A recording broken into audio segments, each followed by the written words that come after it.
This program contains dramatizations of real people and events. Some names have been changed. This program is for mature audiences only. It contains graphic images which may be disturbing to some viewers. Viewer discretion is advised. He's the worst serial killer in U.S. history. This is the untold story of two gifted psychics who helped police nab him. I could smell the death smell. The smell is unmistakable.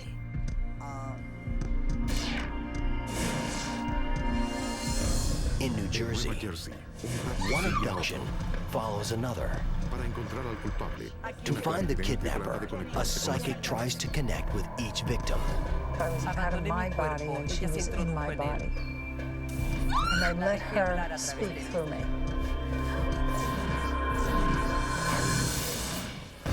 When clues are scarce and answers elusive, investigators sometimes turn to a psychic witness. Clarividentes. La captura del asesino. Des Plaines, Illinois. A middle-class suburb, a half-hour outside Chicago.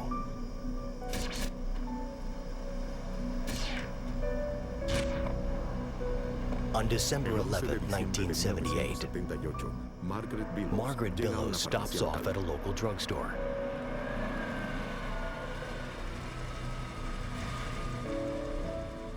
Tonight's a special night for the Billows family. It's Margaret's birthday, and everything's ready for the party. Margaret just has to pick up her 15-year-old son, Tommy, who works at the drugstore. ¿Qué tal? Hola. ¿Y Tommy? Sí, ahí está. Hola, mamá. Hola. Hola, cariño. ¿Puedes poner esto abajo? Claro. ¿Listo para irte? No, debo hablar con ese... Tommy wants to speak with a contractor about a summer job on a construction crew. Correcto, regresaré enseguida. Espera. No olvides esto. The man is waiting in the parking lot. Echaré un vistazo. Muy bien.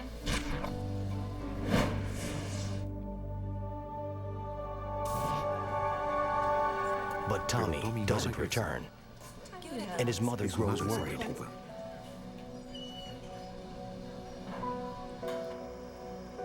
Outside, no sign of her son or the contractor. Tommy Billows simply stepped outside and vanished.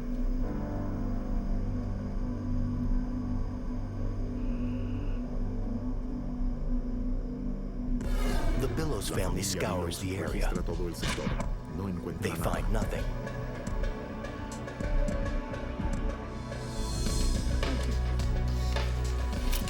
That night, they file a missing persons report.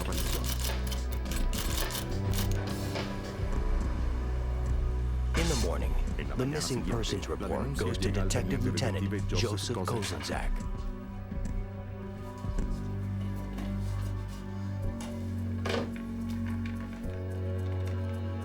The report came into our office regarding a missing 15-year-old boy from the Des Plaines area. Teenager from Des Plaines. Kozenzak sees where Tommy goes to school. My son was also a student at the same high school.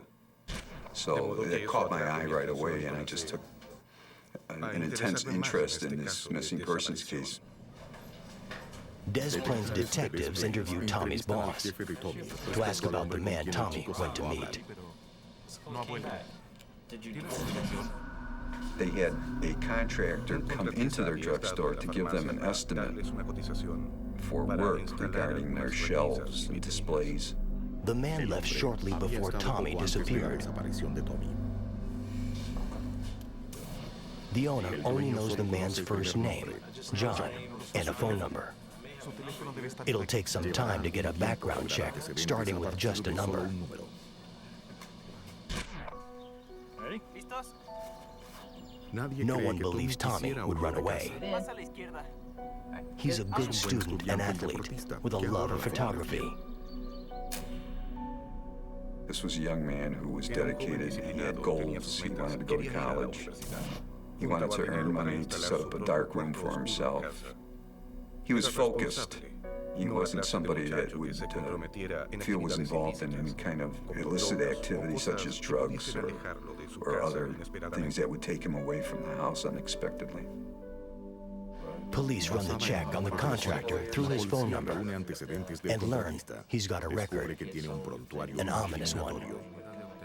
He served time for sexual assault in Iowa. His victim, a teenage boy. His name, John Wayne Gacy. And literally, when that information came over the phone, the hair on the back of our necks just stood up because we were like dumbfounded that here we had this guy. He was one of the last people supposedly talking to this young man, and now he's a sex offender. Or I decided that we would go to Gacy's house to talk to Gacy.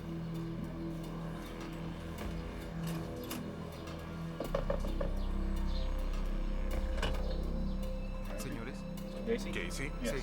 Gacy lives in Norwich, Illinois, just minutes from the parking lot where Tommy disappeared. No, but you can come in if you want. We'd like to do that. Thank you.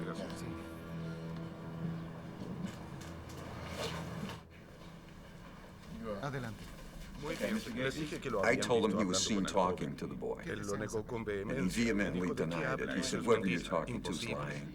There's no way. Gacy says he's too busy to come down to police headquarters right now. He said when he finished up all of his business, he would call me, and then he would drive over to the station by himself. Without a warrant, police can't force him to come in. By being hesitant, he was just... I had this sense of him being deceitful. The next day, Gacy shows up for questioning and learns police have a search warrant for his house. He became very belligerent. When I asked him for the keys, I said, John, we need your keys, or you're going to lose your front door. We're going into your house one way or the other. We need your keys.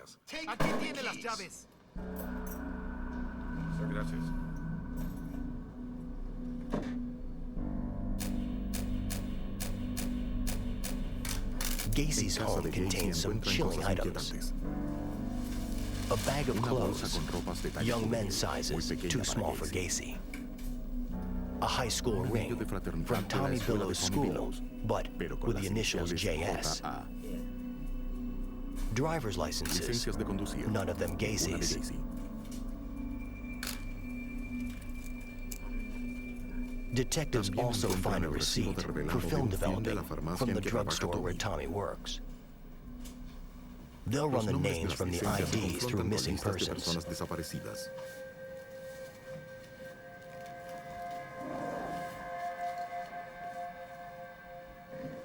Detective!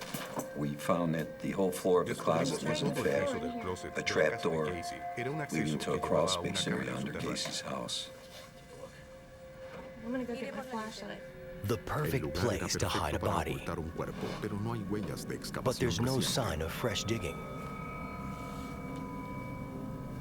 Officers note the dirt's coated with a white powdery substance, lime. A lot of people do spread lime over the surface of the dirt floor to keep the dampness down. No proof of any crime.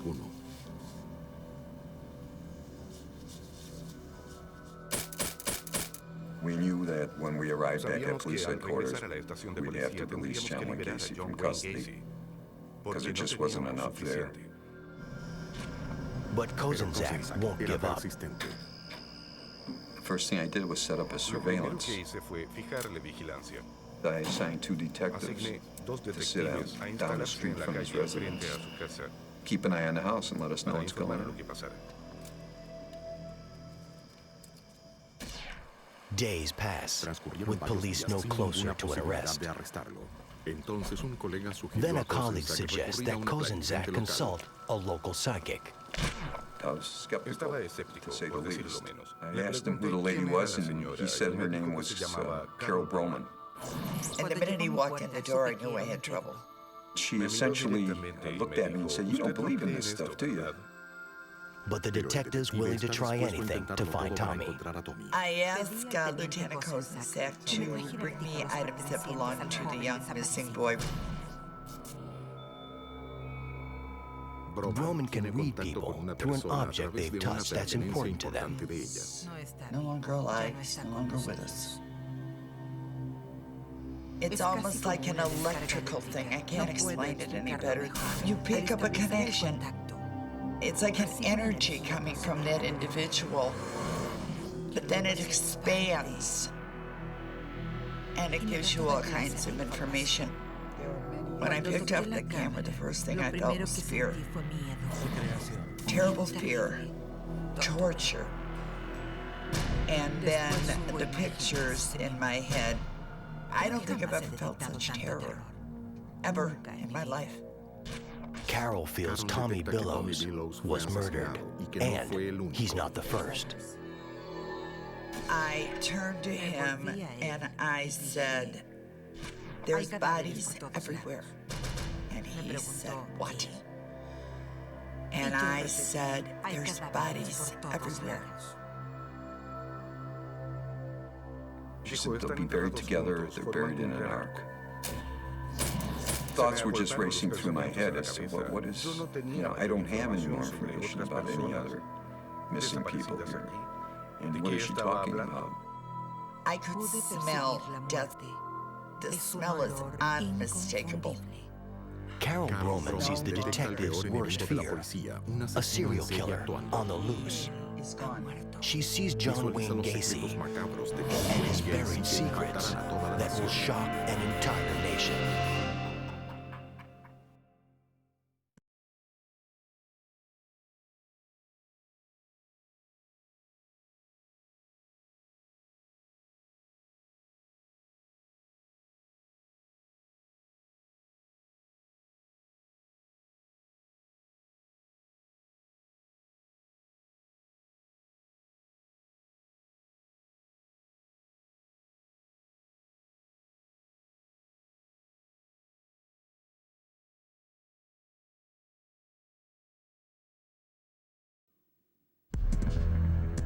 In 1978, Illinois detectives asked psychic Carol Broman for help in the search for Tommy Billows. Their suspect, a man named John Wayne Gacy. Do whatever you want, you're not gonna find anything. There's a great deal of suffering. Carol believes Tommy has been killed, along with many others. Her vision surprises Detective Joe Kozenzak. We had absolutely no idea about multiple victims in this case, and yet she's the one who brought that to our attention. The detective's primary concern is finding Tommy. He brings a map of Cook County for Carol to read.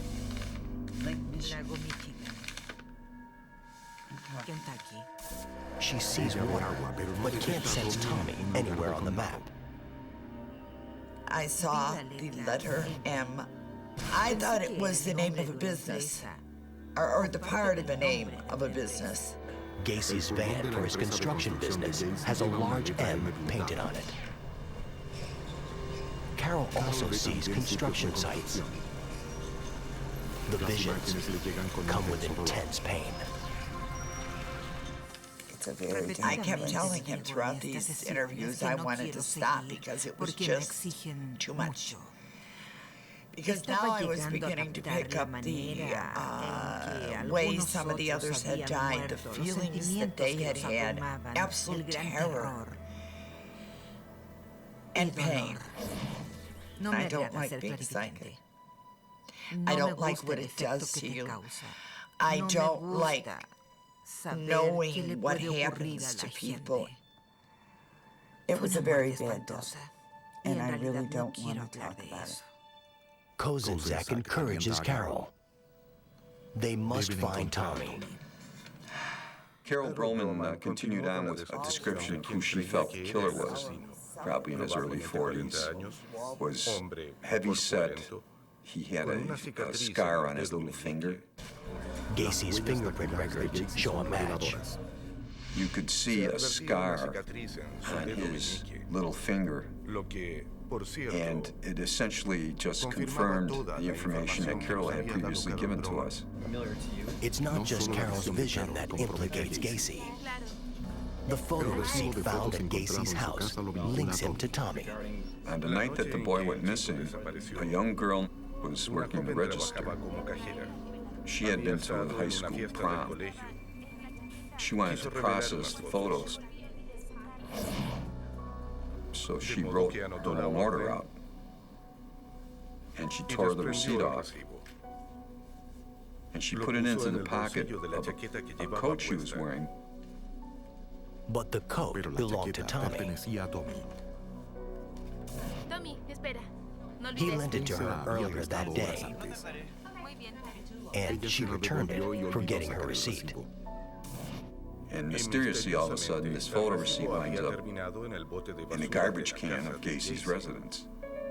It essentially confirmed the fact that the young boy had been inside of his house. The class ring is also incriminating, traced to a young man gone missing the year before. IDs found at the house belonged to various young men. Some had worked for Gacy. All had disappeared. Then police discover more during a strange encounter. Gacy brazenly invites the surveillance team in for breakfast. Gacy felt he was smarter than the police, and that this was just a big con game at this point. Detectives note a strange smell emanating from an air vent. They drove back to the headquarters and came to me and said, "Lieutenant, there's something going on in this guy's crawl space. It smells like the morgue." Detectives immediately execute a second search warrant.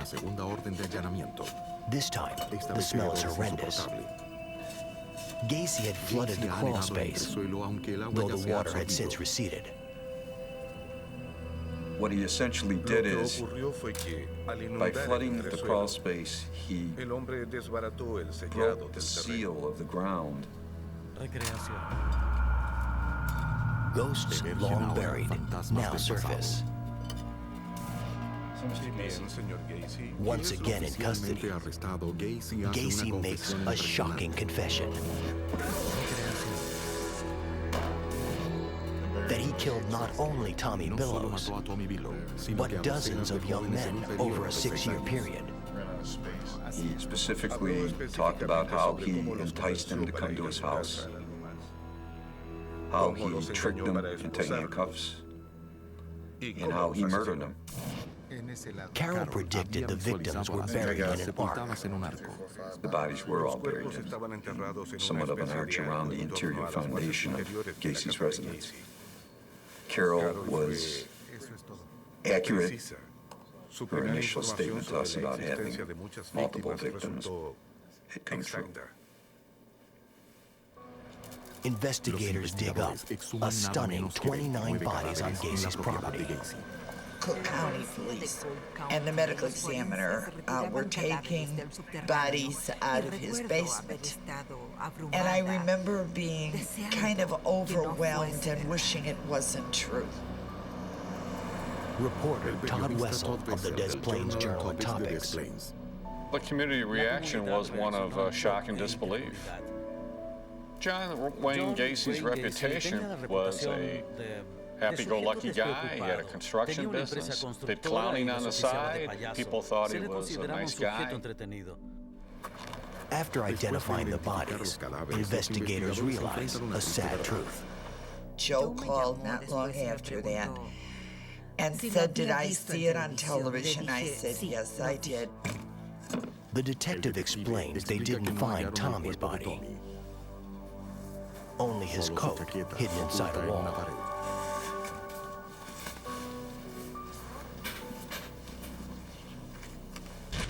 Unfortunately, Mr. and Mrs. Billows want their son back.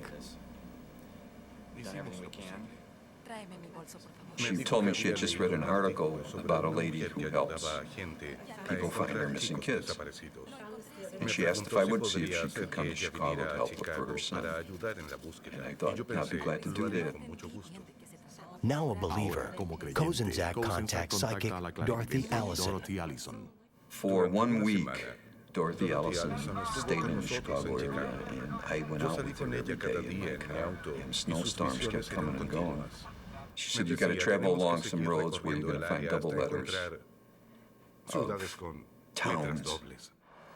Crossing the Des Plaines River, Dorothy suddenly feels Tommy's presence nearby. But roads leading down to the riverbank are blocked by snow. Dorothy predicts a day in the spring when the roads are clear, the river no longer frozen. She scribbled something on a piece of notepaper, and she said, this is the day you're going to find this boy's body. And the date was April 9th. This was 4 months in advance. She was telling me the day I was going to find the body.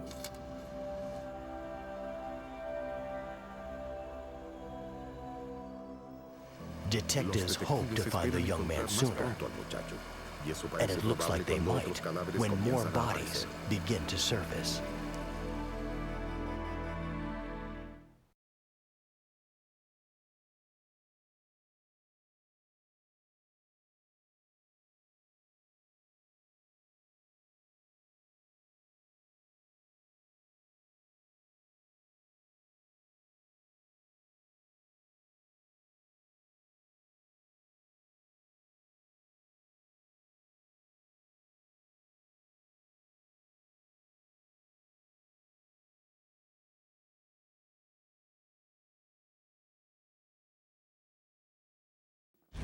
April 9, 1979. The day psychic Dorothy Allison told Detective Joe Kozenzak about. I was sitting in my office and my phone rang, and it was the sheriff's office in Grundy County, Illinois. And the lieutenant on the line said, you better get down here. We just found the body. We think it's that boy you're looking for. And then all of a sudden, I remembered the note in my folder, and I pulled the note out. And it said April 9th. That's probably one of the better examples of psychic ability that I've ever seen. Kozenzak rides to the scene in neighboring Grundy County. He passes signs for towns with double letters, just as Dorothy Allison predicted. He spots a boarded-up building and old gas pumps, seen by Carol Broman. A lot of what she said was very, very accurate, and was right on. Carol said Tommy would not be found in Cook County. He wasn't in Cook County at all. So I guess he had to give it to Carol. And these boys... She was correct in that sense, and the map of Cook County was irrelevant. The body, found on the shoreline, was covered by snow for months. Dental records confirm what the psychics already know. It's Tommy Billows, Gacy's final victim. Gacy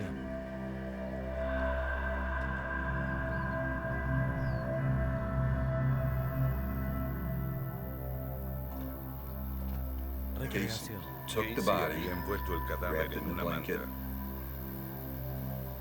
and transported the body 60 miles southwest of Chicago to the bridge over the Des Plaines River. And he stopped his car, grabbed the body, and he threw it over the bridge. Everybody's life has pain, and none of us are immune to that. But there is some pain you cannot conceive of yourself ever living through. And that's, to me, what the Gacy case was all about. In 1980, John Wayne Gacy is convicted of 33 counts of murder and sentenced to death. He is executed in 1994. Joe Kozenzak would not quit until he stopped John Wayne Gacy, and worked with psychics to make sure he did. In New Jersey, police struggle with their own serial killer case. Desperate to stop a madman before more bodies pile up.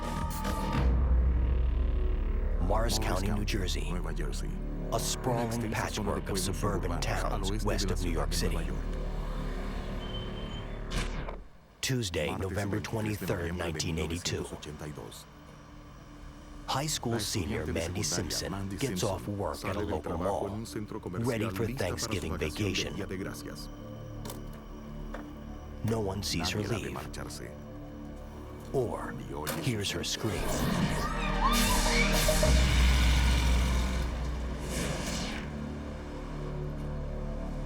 An hour later, Mandy's mother is worried. Her daughter always comes straight home. She finds Mandy's car, the girl's purse and keys inside. Mandy! It can't be, but it is.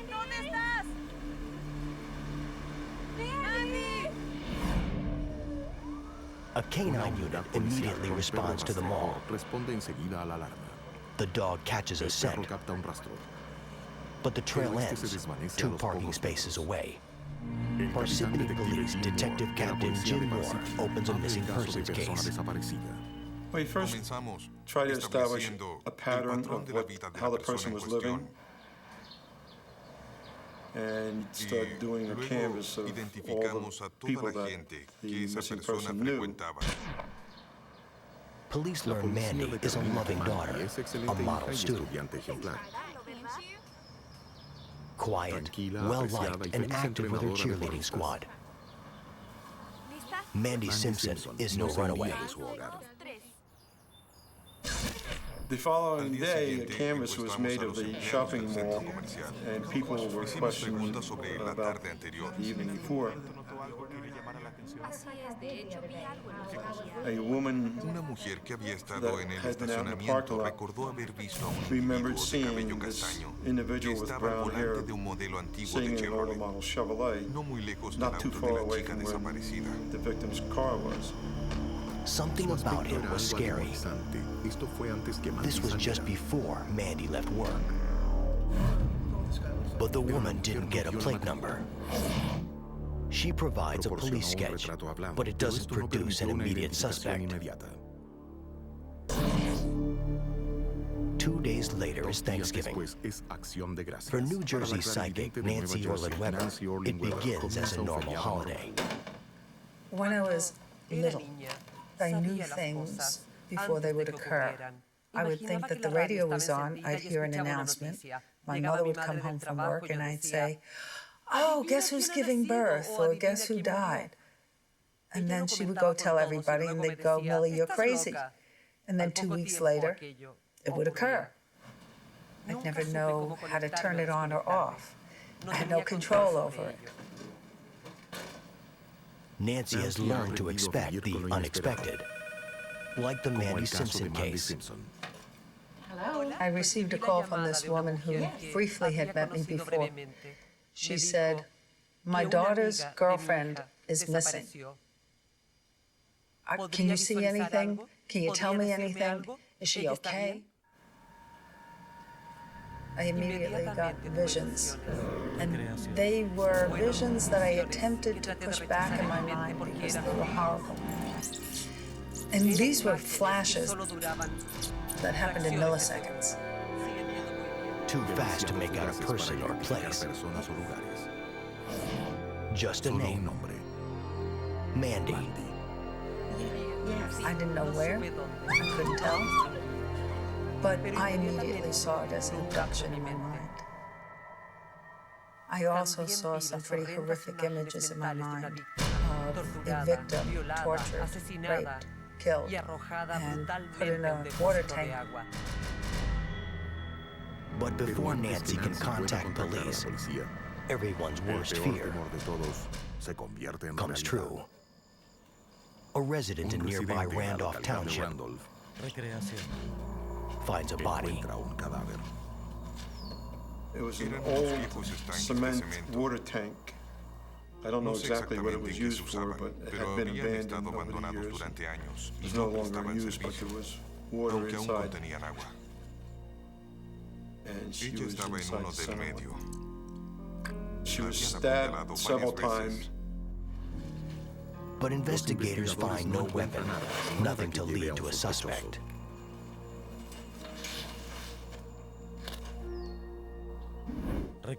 The Morris County Medical Examiner confirms it's Mandy Simpson. Defensive wounds reveal Mandy fought for her life.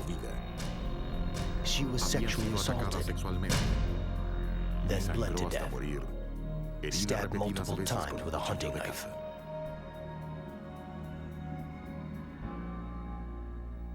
Police withhold key details to separate valid tips from bad ones. We did receive some phone calls with some tips, but none of them were panning out, and we really didn't have a direction to go in at that time. Then Nancy meets with an old friend, Detective Bill Hughes. And I mentioned it to him. I said, Bill, why do the newspapers lie about the victim? From another police department, Hughes isn't part of the investigation. It doesn't even talk about the bruises. I didn't know what she was talking about. I thought all the facts had been laid out in the case. And I said, well, she was raped, she was tortured horribly. And she was naked. She wasn't fully clothed. They weren't there.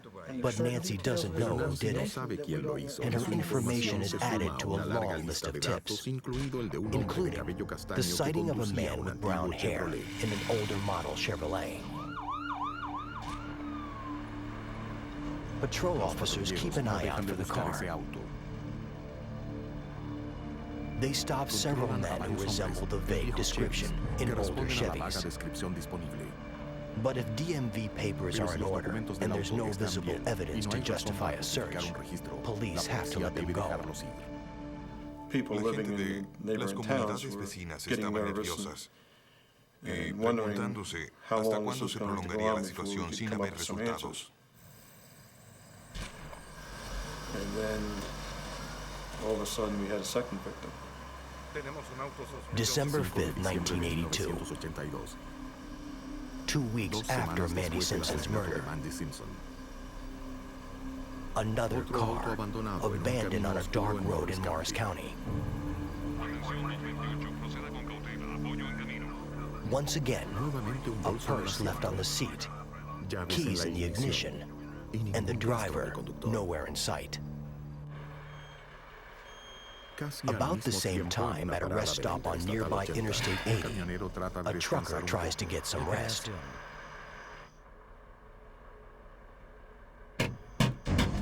He hears banging on his door, and when he looks out, he hears this woman, help me, please help me. She's been stabbed in the chest and she's bleeding to death. And then he got on his CB and he started hollering for help. The woman's fading fast. The shadowy assailant has struck again. I knew he would hurt again. I knew he would try to kill someone.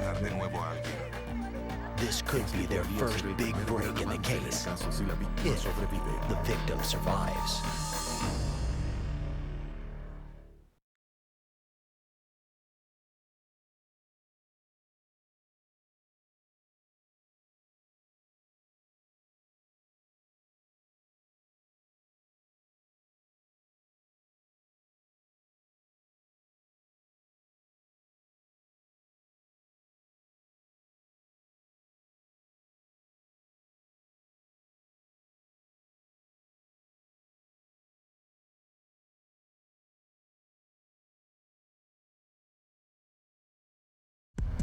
Three weeks after the murder of Mandy Simpson, 20-year-old Tina Finnegan fights for her life after being stabbed. But Tina dies en route to the hospital. police have to inform yet another young woman's parents that their daughter has been murdered.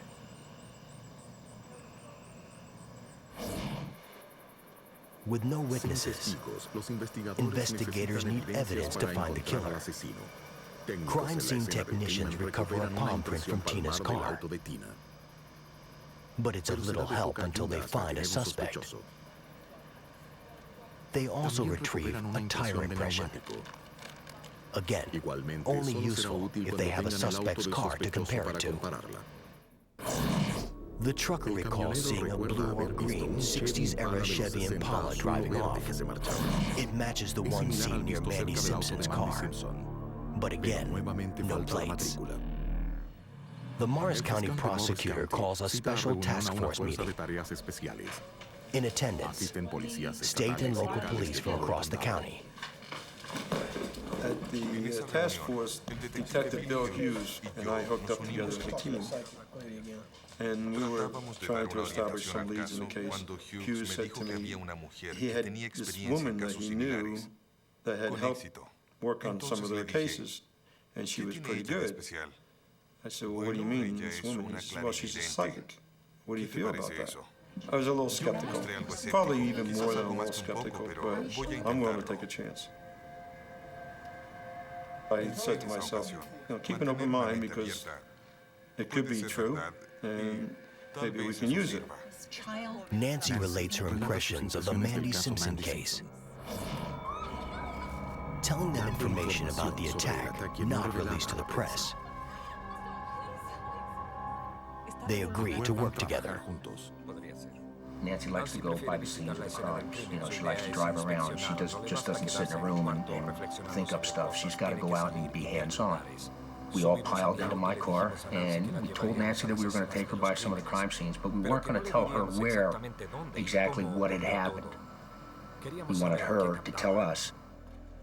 At the shopping mall parking lot, Nancy identifies the very space where Mandy Simpson parked. She started to describe things. That the guy had been sitting in the parking lot for quite a while, waiting for his victim.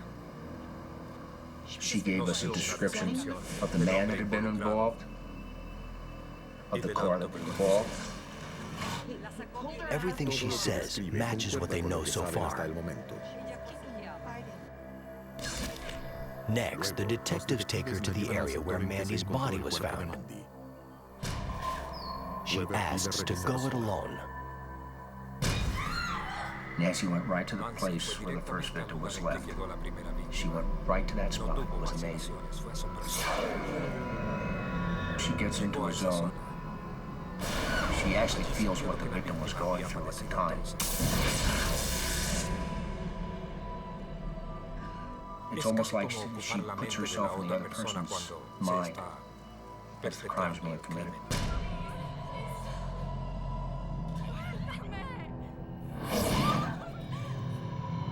It's a painful time for Nancy. She's channeling a terrified girl who knows she's about to die. It's very intense.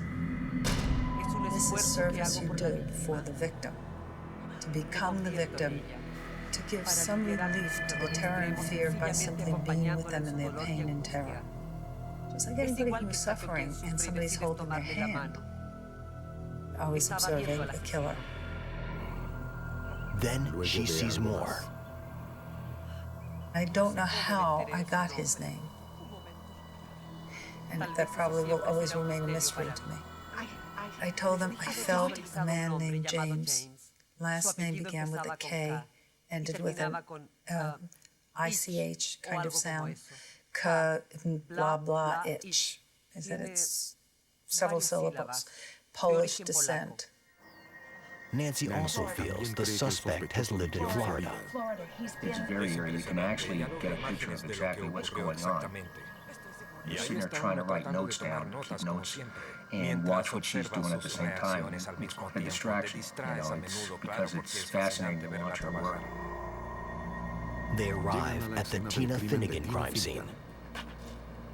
She knew exactly where the car was run off the road. There's no way she could have known that. He pulled her out of the car. It is very much like watching a film sometimes. And sometimes it's like watching little clips of a film, tiny little pieces. Nancy proceeded to describe exactly how the crime happened and how the victim was making a lot of noise. She was fighting with him. So he ended up stabbing her in the chest and taking off. Usually there is a seed in me of one image, a feeling,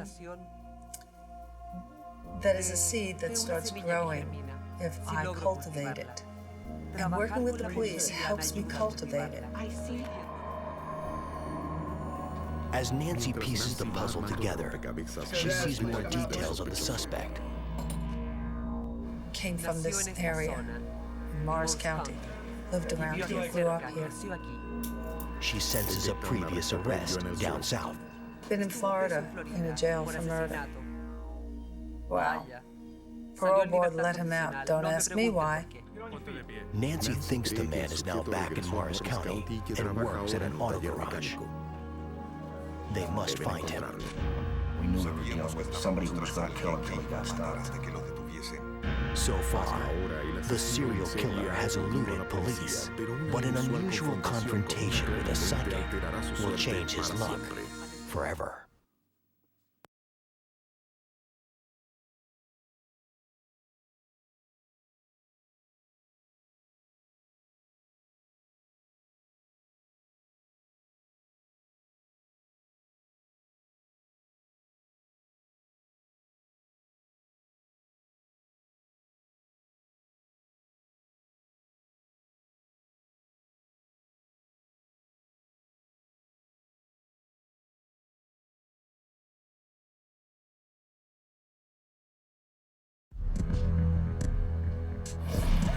Psychic Nancy Orlen Weber tries to help New Jersey police find a serial killer. I see him.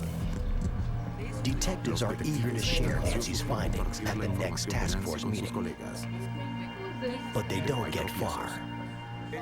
Some officials in charge of the case balk at the notion of a psychic's involvement.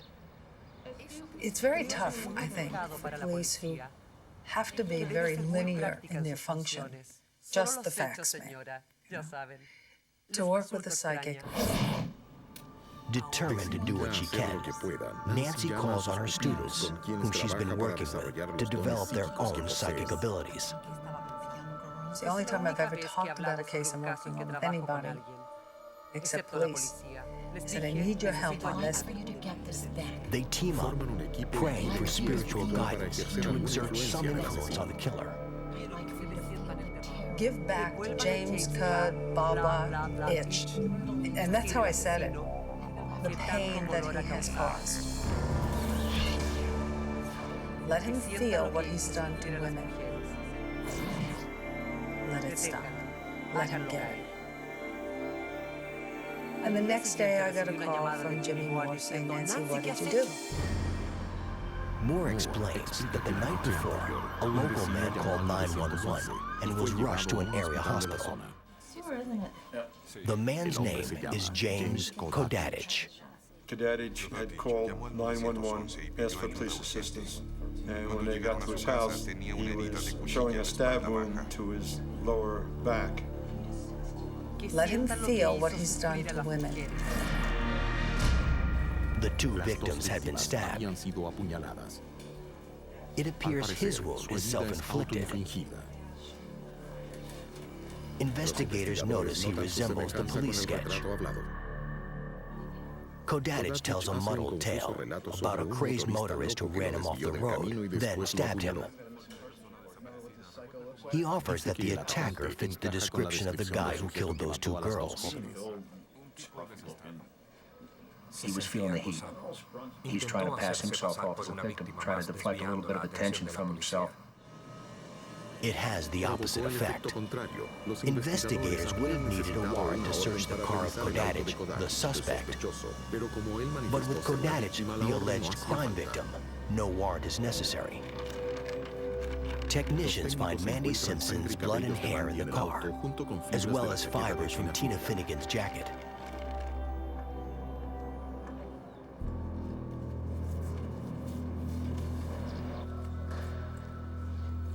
The tread on his tires matches tracks found near Tina's car. As Nancy Orlen Weber predicted, Kodadich has killed before, twice in Florida. Released on good behavior, he'd recently moved back to Morris County and worked at a gas station. Everything that Nancy told me I made notes with. And when the case was over and I was able to sit down and review, she was dead on. Nancy made a believer of me, and I wouldn't hesitate to use a psychic in another situation in the future. I wasn't too surprised. I figured that a lot of the information Nancy was coming up with was going to be verified when we caught this guy. Satisfaction, I think that's the word I should use. A monster taken off the streets, perhaps because of Nancy's psychic plea. I believe that we walk around with a myriad of information that we're not conscious of, but gets absorbed into us anyhow, and we use. I think that any information that I gave in that case moved some energy.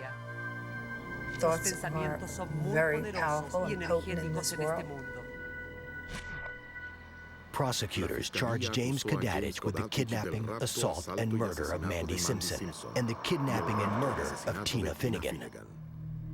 He's found guilty on all counts and sentenced to life in prison.